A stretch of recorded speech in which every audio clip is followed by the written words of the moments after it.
Deci, mulțumesc, Alexandru, mulțumesc tuturor celor care au organizat, au permis organizarea acestei întâlniri.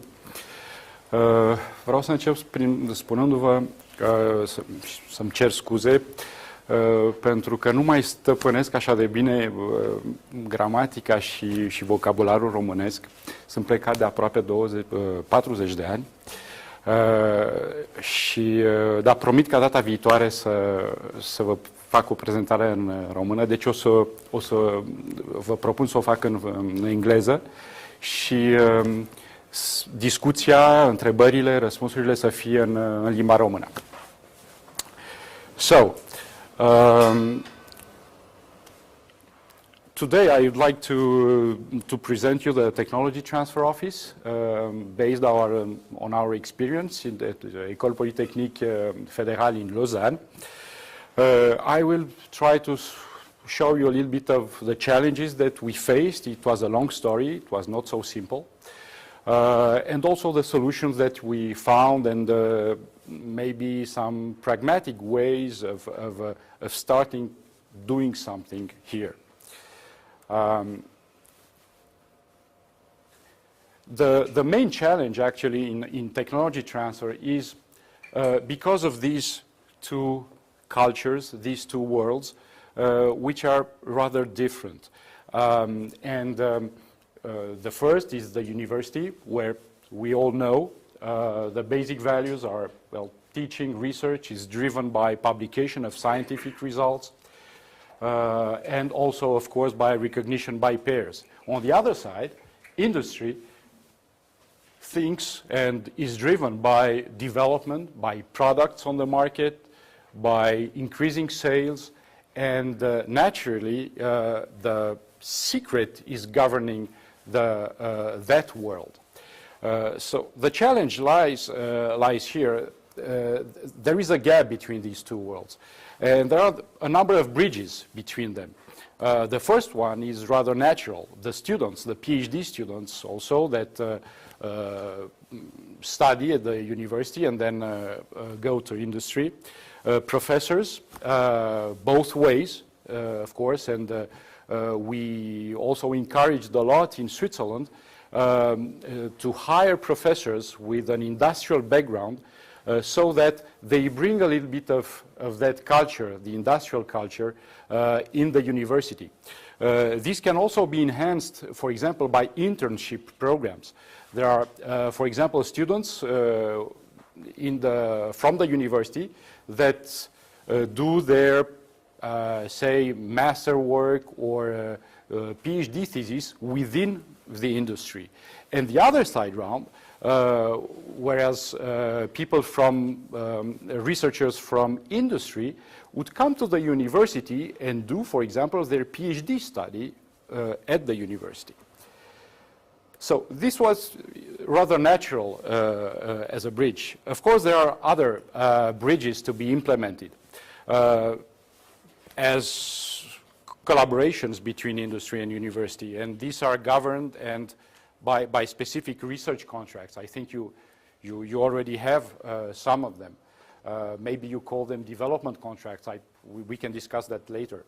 Of course, there are a lot of services. In case an industrial partner wishes to have specific tests to be performed at the university, or specific work for the development of a prototype or whatever. Licensing is important. It's maybe the end of it, and it is exactly what's necessary to be done whenever an invention is coming out from your research and it needs to be transferred to an industrial partner. At last but not least, startups. This is a very important vector for transferring know-how and intellectual property rights. So for all these bridges, the Technology Transfer Office is really an important catalyst. Not only a catalyst, but it's also the entity that would develop the tools, the research contracts, the services, the licensing agreements, the procedure for announcing an invention, the services for the researchers so that they make one step towards that relation with industry, which is necessary to transfer their inventions. You see here actually the history at EPFL, so because actually what I will talk about is really based on our experience at EPFL, École Polytechnique Fédérale de Lausanne. And you see that it was not something that started overnight. It takes time, and it took a lot of effort. Actually, it started in 1986. At that time, we implemented what we called an industrial liaison program. It was a program where a database was developed, and on that database you had competencies from university labs, different fields and where they were active, and also on the same database you had a list of companies in the ecosystem of EPFL, and also, well, more broadly in Switzerland.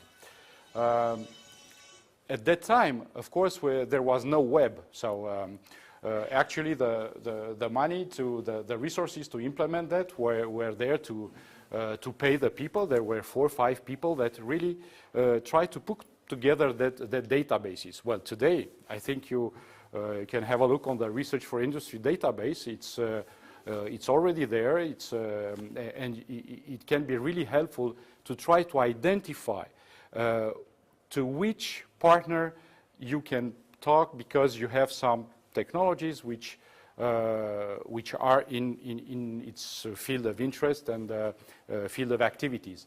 And vice versa, if an industrial partner is looking on the database, it should also find the right partner in the institutes for research or other universities.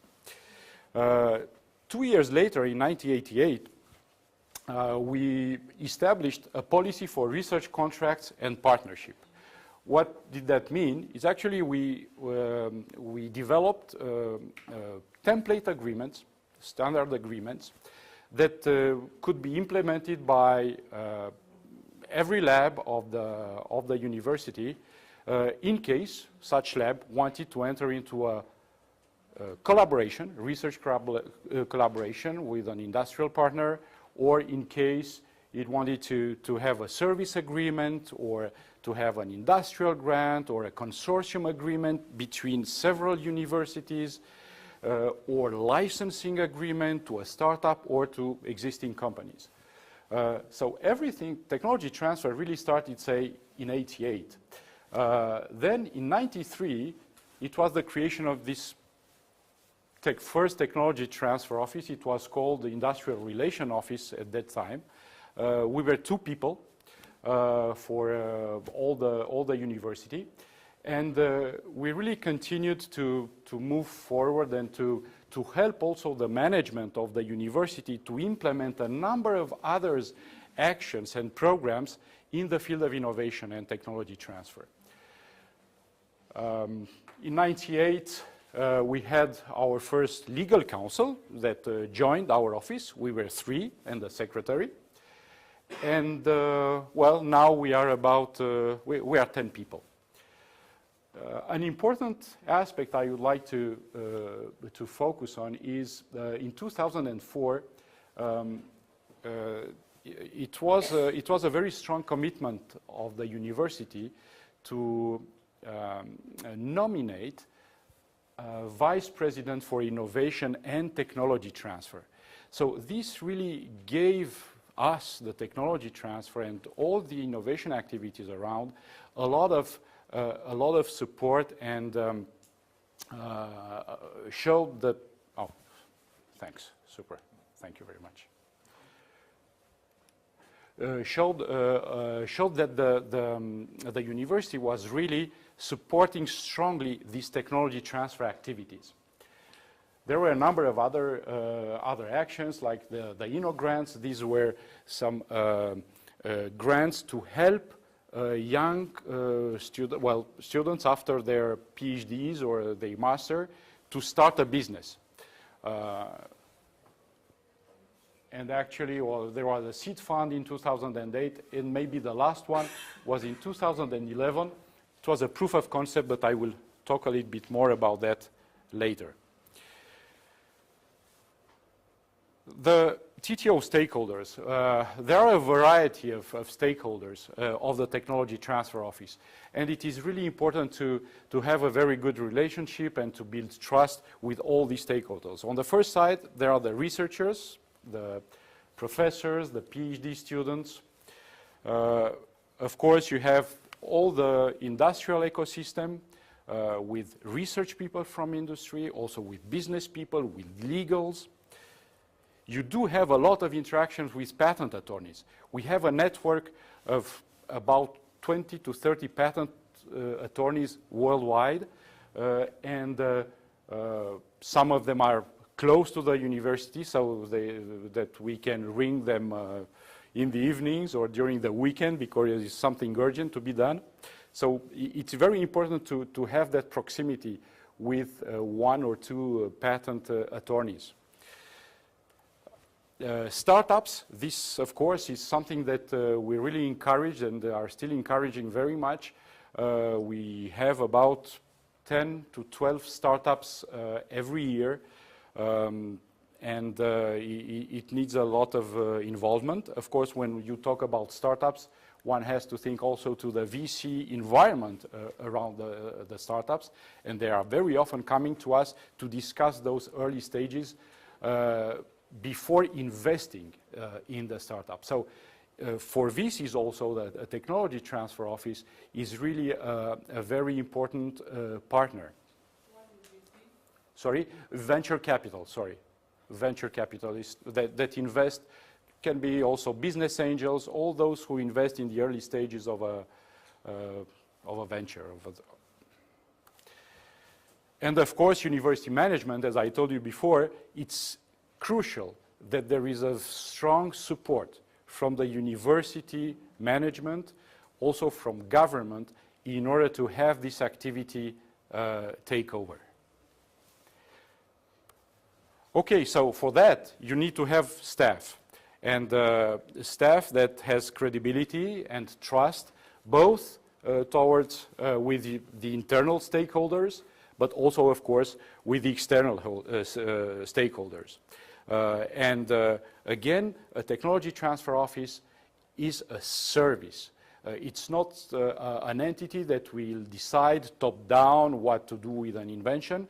Is a service office that will work very closely with the inventors, the researchers, the professors, and align with them in order to take the right decisions. There will be no success if there is no consensus around the decision to file a patent, to enter into a collaboration with an industrial partner, to license it. It's really something very strong, and this is why stay close to the inventors is important. Just to see here, we are exactly 10 people in our Technology Transfer Office now. What Technology Transfer Office to be implemented needs also is clear policies on ownership. This was clearly defined by law in Switzerland a couple of years ago. The institutions, so the universities, would own the intellectual property rights of all inventions, software, if there is copyright, generated by the employees of the university. And this really helped a lot because the industrial partner, licensee or whatever, the company, knows exactly with whom it has to discuss, to negotiate with, who is the owner of the invention. Of course, and I will tell you a little bit more on that later, in case of collaboration agreements, research agreements with industry, we implemented a principle on ownership which says that the inventions are transferred to the industrial partner, but only if the industrial partner files a patent application on such inventions. If not, the results belong to the university. And why that? It's because doing that, both parties can really have their missions accomplished. The industrial partner would protect the IP, so it has the advantage and the protection for that IP. And as soon as the patent application is filed, the researchers can publish their scientific paper, can publish, go to the conference, or have the article published in a review. The motivation for inventors. This is also something that we developed, and I think it is really necessary. What we did, there are several models. I show you here the one that we implemented, is whenever a financial return is coming from the industrial partner because there was an invention that was patented and they made products or they used services on a commercial basis. There was an agreement with the university.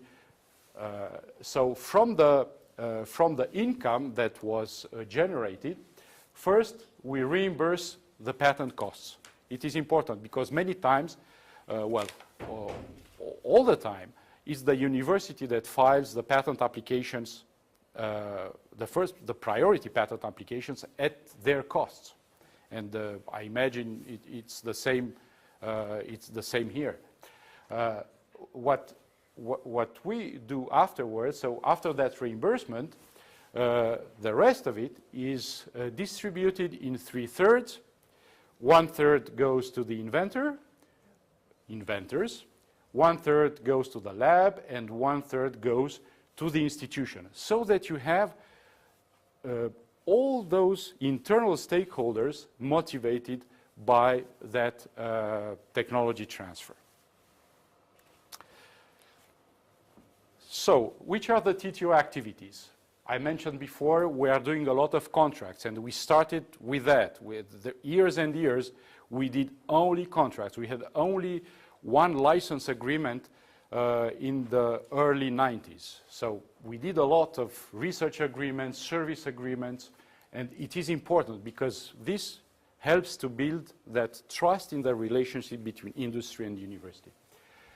IP, intellectual property, we are doing more and more now, evaluation of patent of inventions, protection, deciding which strategy in order to protect our inventions. Of course also, and it takes more and more time because we really have more and more cases of inventions and patents. One has to manage those portfolio and it takes really time. The third activity which is growing is licensing, and also of course other technology transfer agreements. In some cases we would assign a patent or a prototype or some recipe, but if we have to do so, generally we would not assign a patent. We will talk maybe later about that. What we have to do also is to distribute these revenues. We have to interact with startups. We started this technology transfer accelerator because many times the inventions are very early stage, so they need to be developed one step further by making a prototype or an advanced proof of concept, or for example in the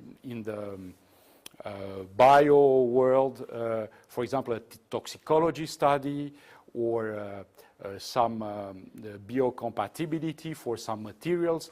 This would all help to upgrade the value and to decrease the risk from the industrial partner in order that he's attracted, interested to enter into a relationship with us. What we did a lot also is establish and work at these technology transfer policies, both with the government. There were proposals made by the university technology transfer office, by mainly our legal councils, to the government in order to establish some common rules that can be applied to all other universities, to have this common ground. And the teaching, this is really important, and I think it's absolutely necessary to raise the awareness in the university ecosystem about technology transfer, about innovation culture. So, so that those researchers can not only publish great papers in great journals, but can also be driven by the wish to see sometime a product on the market based on their research. Contracts. Which kind of contracts? Research contracts, service contracts, industrial grants. These are early stage agreement for evaluation purposes. We do a lot also of non-disclosure agreements. This is the first thing you have to sign with an industrial partner when you enter in discussion with him, when you have an invention that is not already published. If you have already published your invention, you don't need an NDA anymore. And also in the biofield, the material transfer agreements, which are more and more important, because actually we launched about, I think 12 years ago, a life science department for research activities, and this becomes more and more important. Research contracts, just to show you here what the principle, the main principle of a research contract. I mentioned before, the company has the priority to protect interesting results coming from the university. Then those results, the invention, is transferred to the company if a patent is filed by the company. There are some maybe 3 months or 6 months given to the company to evaluate and decide whether it is interested to file or not a patent application on the invention. Then, in that case, company would have exclusive rights on that invention, which is patented, in its field of use. Not all fields of use. So one has to define precisely which field of use makes sense for the company. It's the field where the company is active, of course. In order to allow the university to continue to valorize and to perform research activities with the industry outside that field of use, which is an exclusivity of the company, we would have a back license, because we transfer the invention, so we have a back license with sub-licensing rights, so that the lab can work with a number of other partners, industrial partners, for other applications in other market sectors. So this will not be blocking for the further development of research activities in collaboration with industry. So there are no secret results, because what we would do is, if we wish to publish a scientific paper, we'd submit that to a company. The company would say, okay, well, this makes sense. It's interesting for me to file a patent application. They would file the patent application, and then we can publish those results. So it's absolutely, there is no contradiction. We do have an overhead, so we can talk maybe later, if you wish, of how we prepare those budgets for the research contracts. We have an overhead, an internal overhead for indirect costs, which is 40% in case of those contracts. If I have a tip that we give more and more to our researchers, is to protect the background IP before you're entering into an agreement with an industrial partner. Because doing that, you will keep the value. If not, everything that you will do in the collaboration with the company, and you will have much less impact to negotiate rights and potential incomes from the company. So before entering even into a European project, or other collaborations, think about, what do I have today? You certainly have a number of things which are new, novel, which are not published, and to make really sense to file a patent application on them. And you'll see later, but just file. The other type of contracts, you certainly also have a lot of them, are the service agreements, the service contracts, where in this case all rights are transferred to the company. The institution remains owner of the methods and tools. Don't give away your methods and tools because you will not be able to use them for other projects later.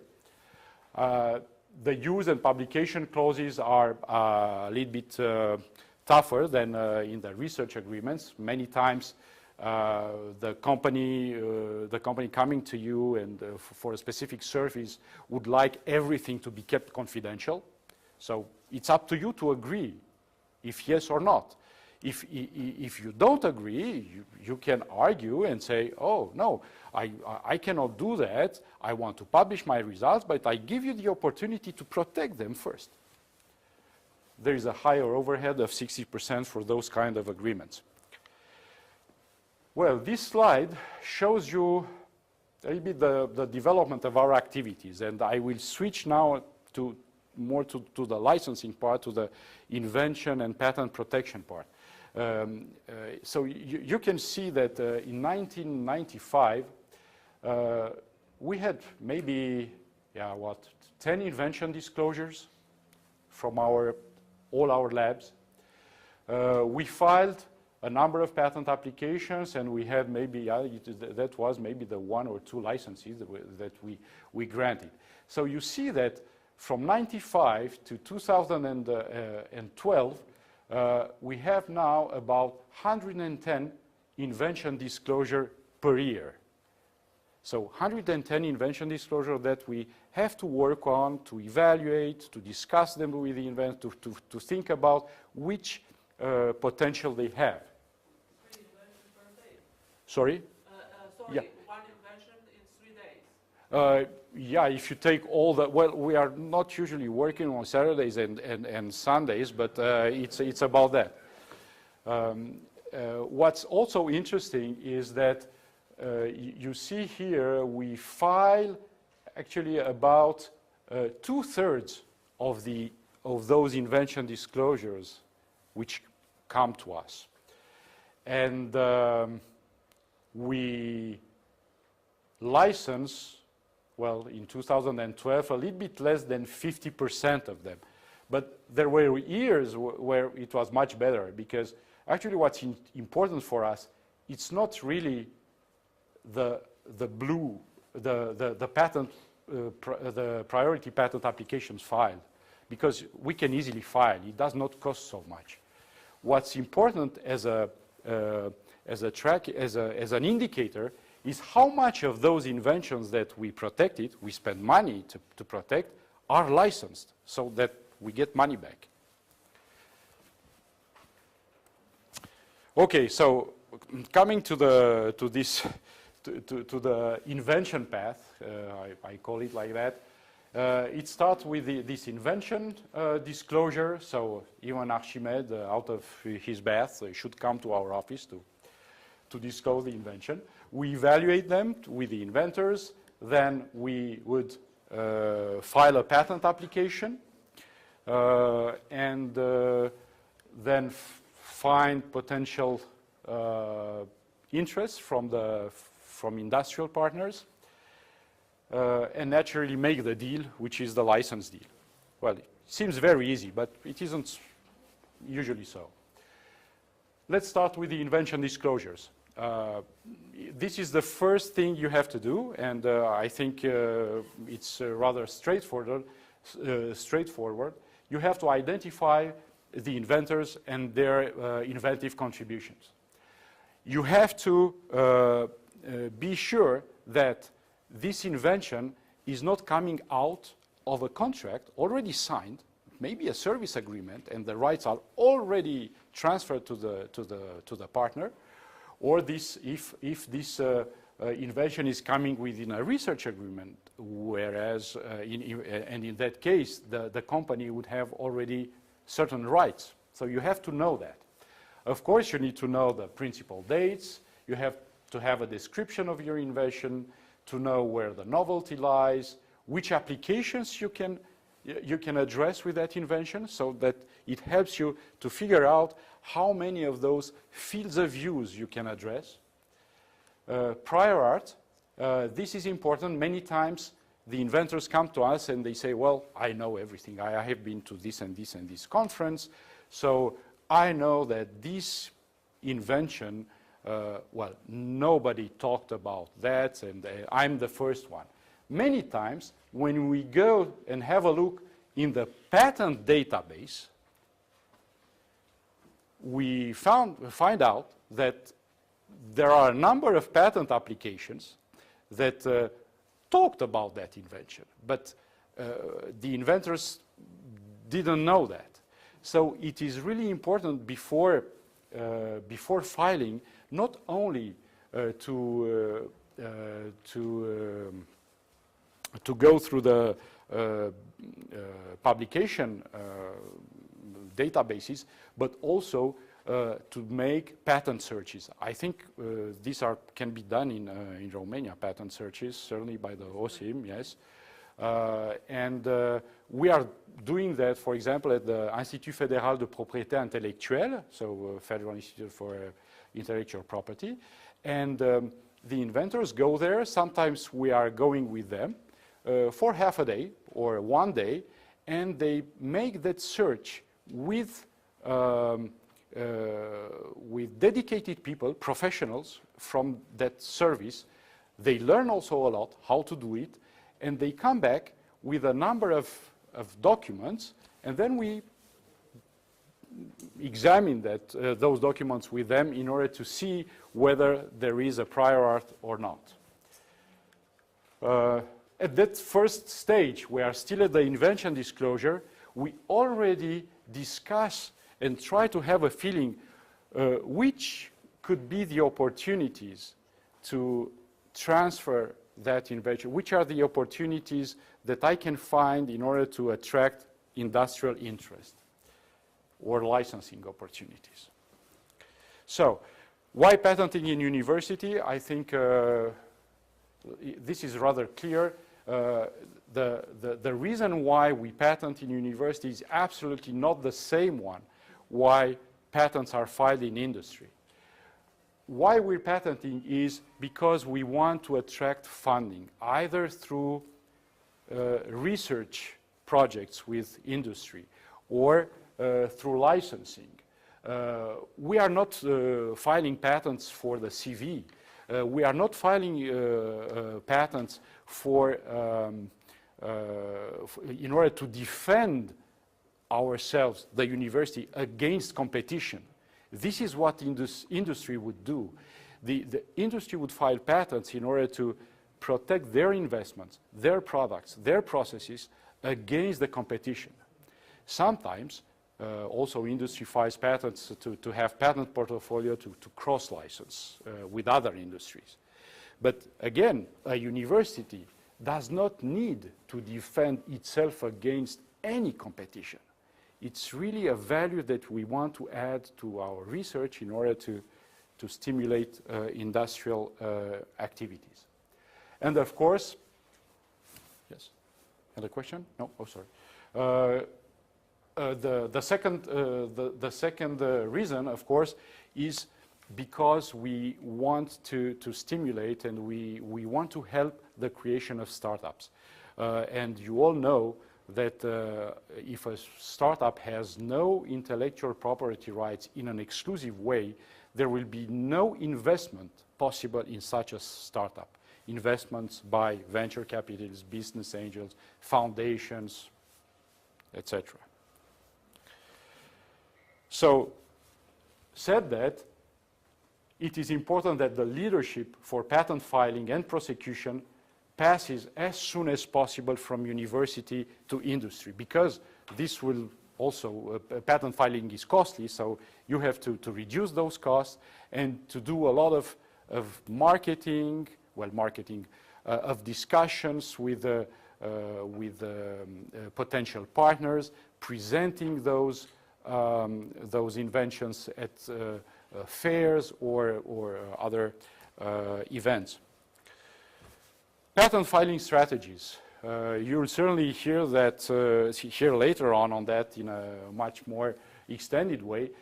What I would just like to show you here is what we're doing at EPFL more and more for now about 8-10 years. We try to, as you all know, it all starts with a priority filing of a patent application. And then there are two very important deadlines, 12 months from priority date and 30 months from the priority date. What we want to do is to optimize, to reduce the costs in the very early stages.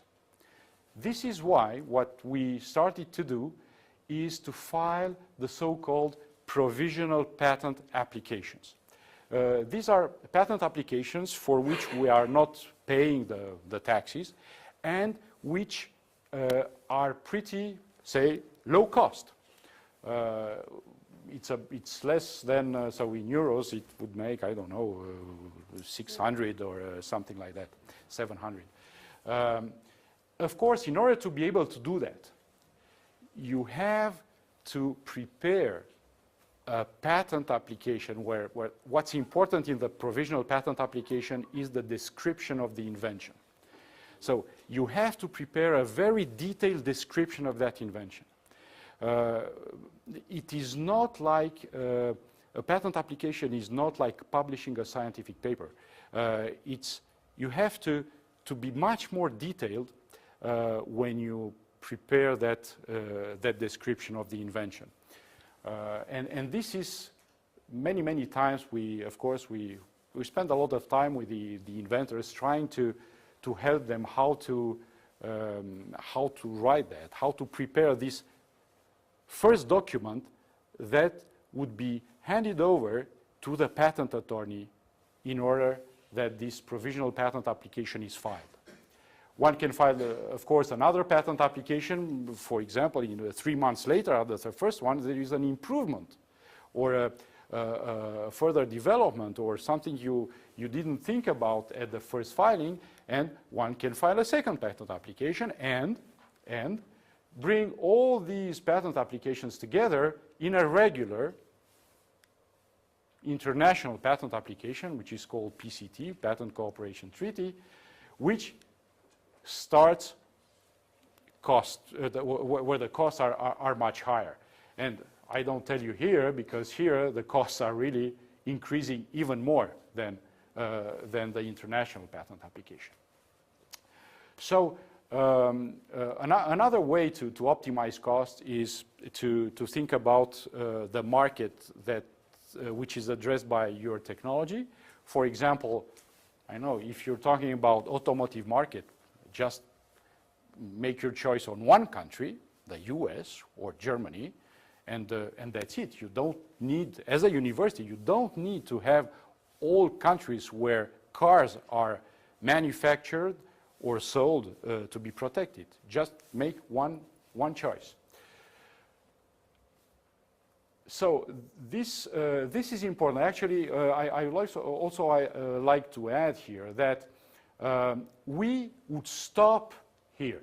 We would not go more than this phase if we do not have an industrial partner having committed to share at least the risks with us. What does sharing risk mean is covering the patent costs, at least.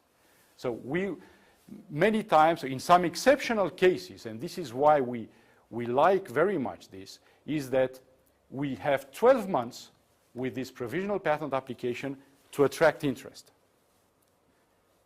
And of course, in those best cases, we transfer the patent cost at this stage.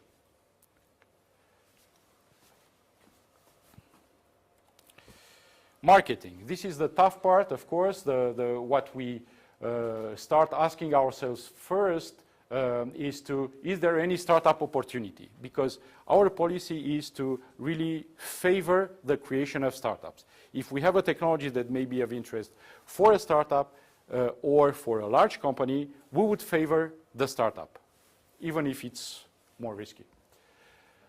We would present and implement these invention disclosures and a short description, the IP status also on our website, on our international Swiss, SWIT is the Swiss Technology Transfer offices all over Switzerland. It's a database. And of course, there is Enterprise Europe Network that you well know. Very important is the professors' network. This is really the first thing we would talk about with the labs, with the professor, is with which partners do you think of? So in that field of activity. We do have our internal network, of course, and sometimes consultants to try to give us some hints where to go for attracting industrial interest. Patent databases is a very important information tool, because many times we can see there which companies filed patents in the same field as ours. So we can have names of companies that we may contact because we know them, we can have a knowledge about that in the patent databases. And of course, there are a number of presentations at dedicated events like TechConnect, like I think Enterprise Europe Network and other events that you can organize or think about. So it is important when we are talking about marketing. It's not really marketing. It's really, you have to be very active as soon as you file a patent application.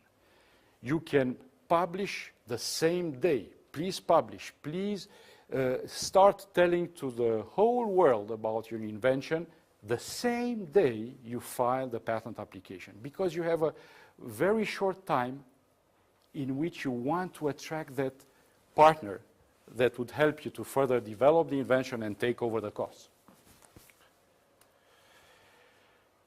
I mentioned this early stage accelerator that we started a couple of years ago. This is a project that would upgrade the value of an early stage technology, and that would reduce the risk for an industrial partner to invest. What we're doing is with this program called Enable is the making of prototypes, demonstrators.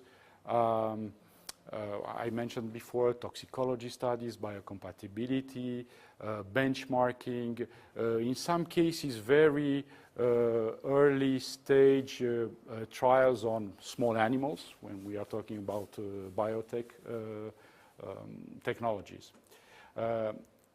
And this is really important, and many of our industrial partners with whom we are in contact say it really helps a lot, because for them it is important to know if an invention coming out of the lab, so research results, can really be implemented and further developed as a product.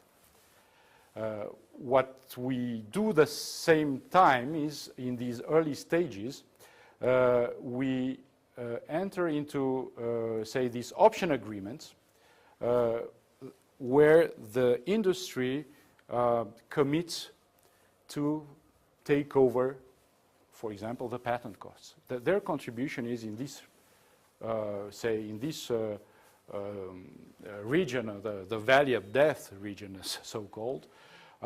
There is already, in many cases, an industrial commitment by industry. Many times these projects to do prototypes and the demonstrations can be also funded by matching funds from the university or from some other public institution, and funds coming from industry.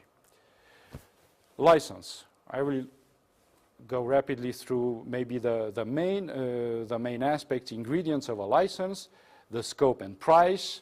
The license can be, you all know, certainly exclusive, can be non-exclusive. Everybody has the same right in all European projects. where you enter into consortium agreements with other partners, you have to grant non-exclusive licenses on the foreground, which is issued within those European projects. This is the non-exclusive license. Then there is also something in between, which is the semi-exclusive license. The scope can be restricted also by field of use, and this is the main restriction that we try to implement in order to keep open as broad as possible the potential of the invention. We can restrict with time. So, for example, we start licensing on an exclusive basis for 5 years or 3 years, and then convert that exclusivity into a semi-exclusive license. And, of course, the territory.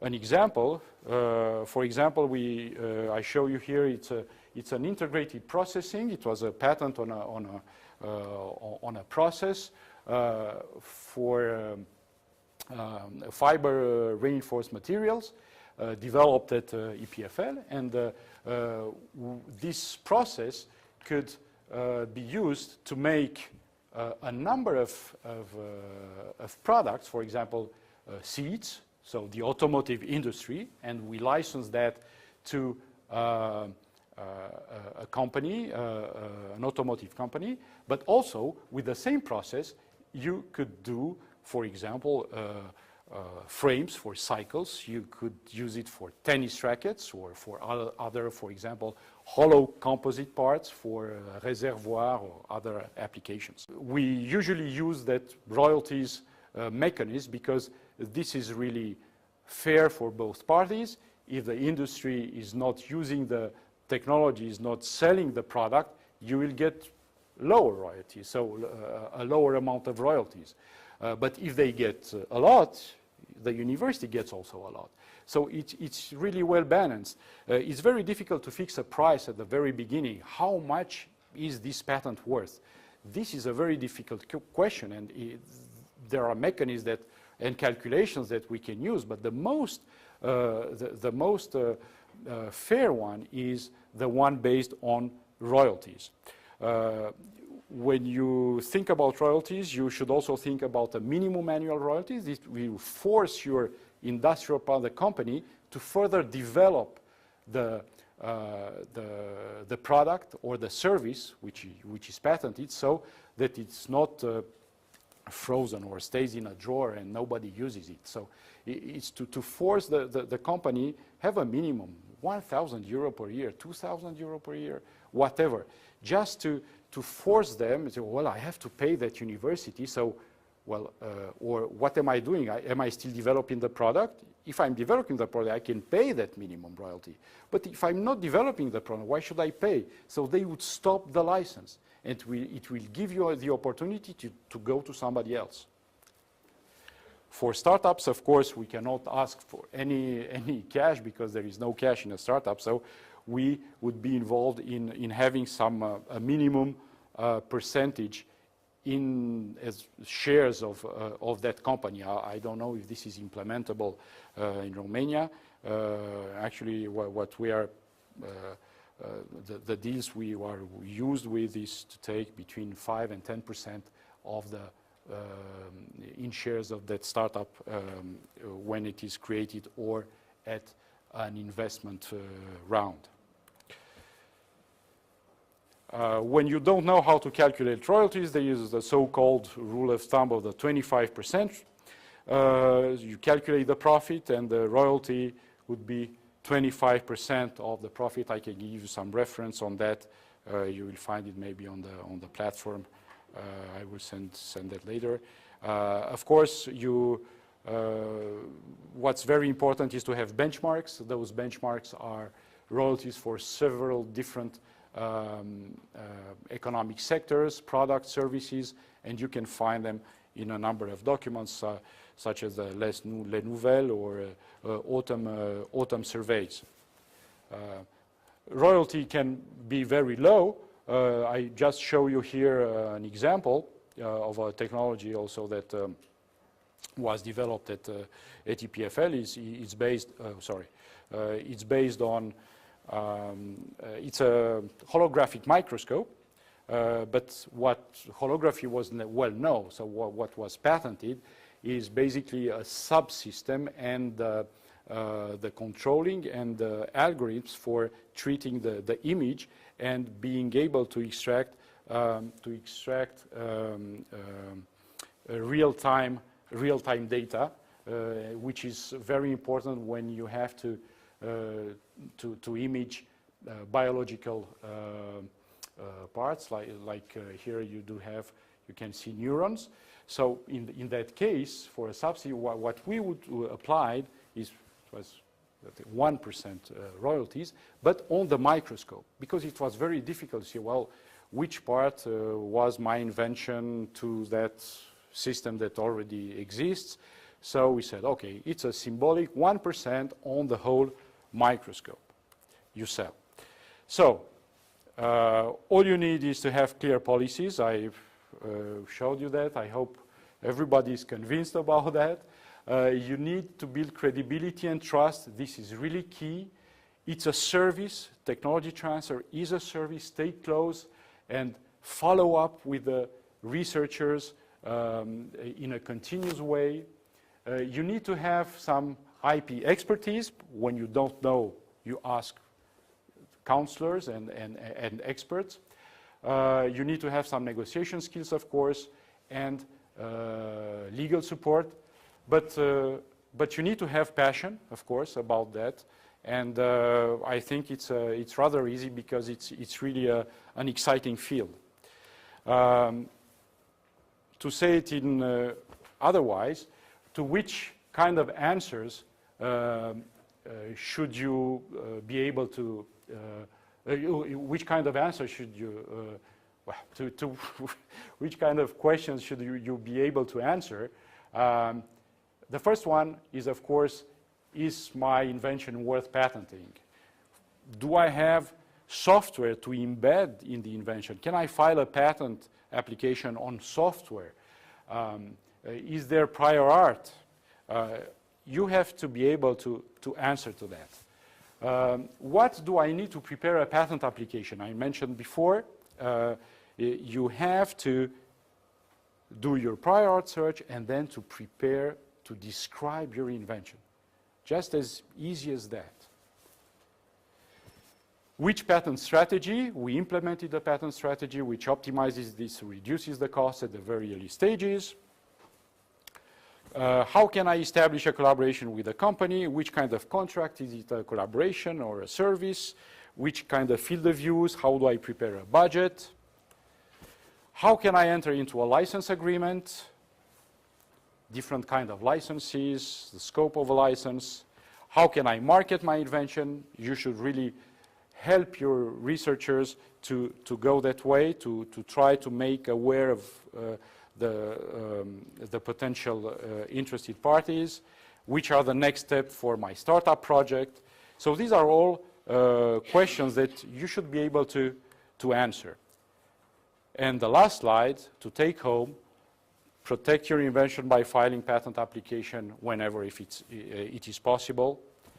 Use the provisional, also European patent application or the PCT filings in parallel with the Romanian filings. I've heard that it is necessary to file first patent application in the Romanian systems, but you can really do both at the same time.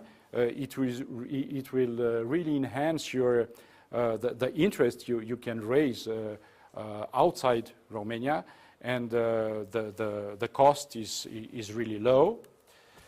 Disclose and market your invention promptly after filing, same day. You can postpone the filing, but when you file, a clock starts, and you have 12 months, in a best case, to find a partner. Do not prosecute your patent application beyond the 30 months from the priority filing without commitment for an industrial partner. I think this is clear why. This is a general rule. Of course, if you do have, you feel you have a key invention, something which is very important, you may do so, but the costs are extremely high. And at least At EPFL, we would not go beyond those 30 months. Avoid filing patent application in joint ownership. For example, we had in some past cases a number of patent applications with other universities. It's a nightmare. You have to consult every day for any decision, and it's the best way that nothing is valorized. So, mulțumesc pentru atenție.